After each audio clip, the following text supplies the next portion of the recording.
Our work with Collective Impact really started about 3 or 4 years ago when we did an analysis of the state of Texas.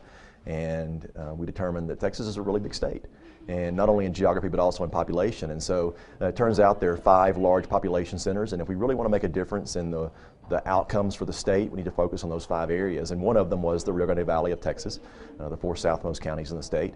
And that was really what got us to thinking about, is there a way to do something across 4 counties, looking at it regionally, bringing the right players together to make a difference. And that, of course, then led us to the Collective Impact approach.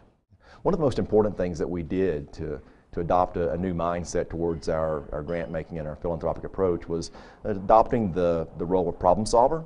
And so instead of looking for really interesting projects and programs to fund, we started thinking about, well, how do we really increase the number of young Texans who achieve post-secondary credentials?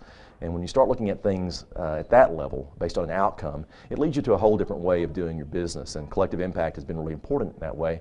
Thinking, not the right one thing to do, but what are the set of things that you need to do really well so that more students can achieve. It's a really powerful experience to be involved in a Collective Impact approach, working with leaders on the ground who are the decision makers and others who are responsible for implementing those decisions.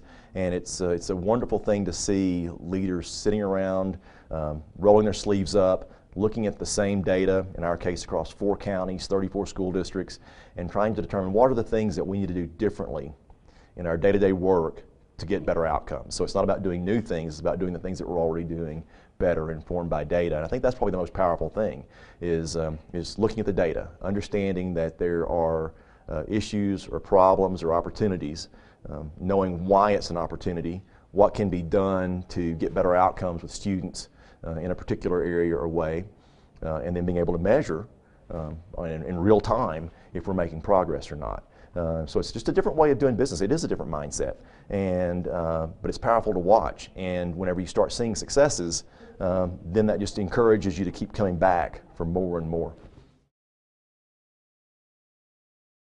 In our case, the federal financial aid application, the FAFSA, came to our attention early on last year that we were below where we were in the previous year in terms of FAFSA completion. And in the Rio Grande Valley, for the students that are eligible but don't complete that form, the gap is $23 million.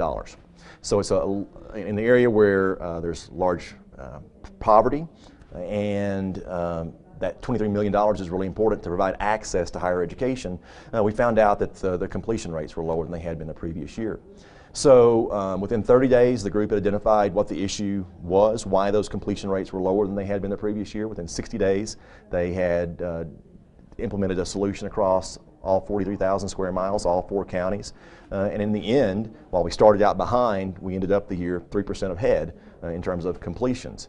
So I think it's just an example of how there's local wisdom in the room, local leaders getting together, K-12 and higher ed, figuring out what's going on, what's not being done, what's not understood across that spectrum of K-12 to higher ed, what they can do differently that then leads to a better outcome. One view of the future is Collective Impact could become so watered down in all things to all people that it means nothing. The alternative view, and I think why the Collective Impact Forum is so important, is that we're building a network of funders who understand what Collective Impact is. There's a practitioners piece that's going on at the same time, helping practitioners better understand what Collective Impact is. And so I think as you get the practitioners and the funders better understanding, and you merge those two groups into partnerships, then you've got an opportunity to really do something. I think Collective Impact is slow, it's messy, it's cumbersome, it's complex.